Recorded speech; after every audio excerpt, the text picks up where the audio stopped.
Okay, Dr. Cook here. Welcome back for our third part on 6 degree of freedom trajectories. And we're going to be concluding with kind of how we bring this all together and get to a solution. All right, so now how do we resolve all of these various equations of motion and bring them together?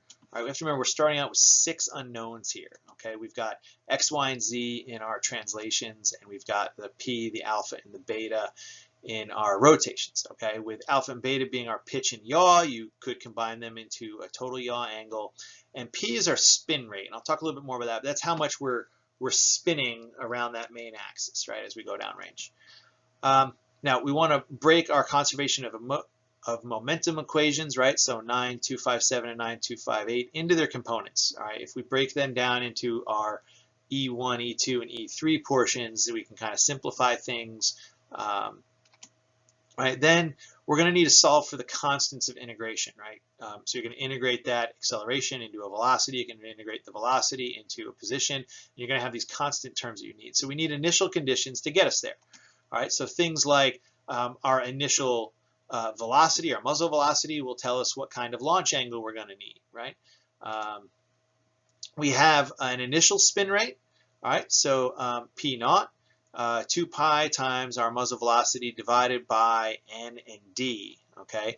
Now, N is our twist rate, all right, and that is measured in calibers per revolution. So the rifling inside of the gun, or if there's something else causing twist to happen as we launch, and that is normalized to the caliber of the weapon system. So what is the diameter of that bore, and how many revolutions until we go around that thing once, all right?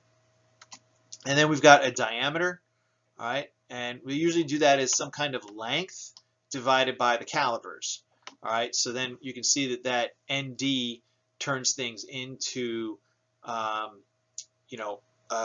what distance per what revolution, right? How much distance per revolution are we covering? Okay, which then that distance cancels out in the velocity term. So this is a spot where you really got to watch your units and think about what your units are, all right? Because there are other ways to present that twist rate, and if we're not doing it in terms of calibers, then you might have to change that bottom term a little bit to get your units to work out. So pay attention to that. But that's how we can get our initial spin rate to then plug into the equations. All right, we also have our H naught that'll come into play, and you can go to the book for equation 9.309 is how we can get to that, right? So that gives us some initial conditions to plug in with our 6 unknowns and our equations in our 3 directions there. Okay, now when we do these calculations, it's also important to account for the fact that we have a round Earth. I'd like to thank Lieutenant Colonel Bellocchio for his wonderful drawing here that I'm just going to use.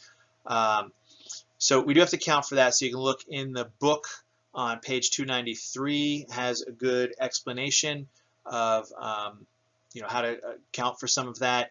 And equation 9.289 is part of what we want to take into effect. All right, and just in the diagram here, we can remember that we're dealing with a sphere with a radius of over 6 million meters. Which over a distance, if we can calculate that out, how much does that mean that our target might be lower than we think it is? And you can see the example here. If we're 2,000 yards out, we could potentially be 10 inches off, and that is something that needs to get accounted for.